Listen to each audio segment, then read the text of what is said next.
Wine shop मधून महागडी दारू चोरी करणाऱ्या 3 जणांना कल्याण क्राईम ब्रांच पोलिसांनी अटक केली आहे। धक्कादायक म्हणजे वाईन शॉप मध्ये काम करणाऱ्या एका कर्मचारी दररोज 5 ते 6 हजार रुपयांची दारू चोरायचा।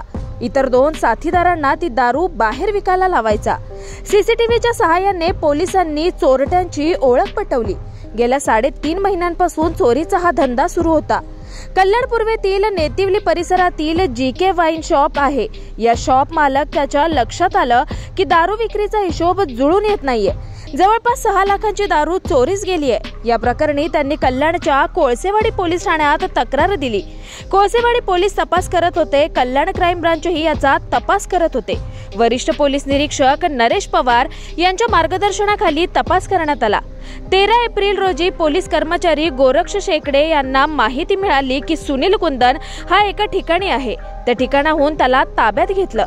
धक्कादायक म्हणजे सुनील कुंदन हा त्या वाईन शॉप मध्ये काम करणार आहे। गुन्हा दाखल झाल्यापासून सुनील कुंदन हा पसार झाला होता।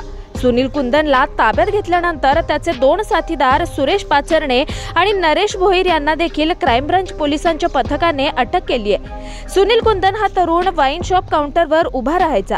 त्याचे 2 मित्र एक दिवस आड आलटून पालटून वाईन शॉप मध्ये दारू घेण्याच्या बहाण्याने जायचे। सुनील चालाकी दाखवत 5 ते 6 हजाराची दारू या दोघांना द्यायचा। आतापर्यंत 6 लाखाची दारू या दोघांना दिली। ही दारू हे तिघे बाहेर विकायचे।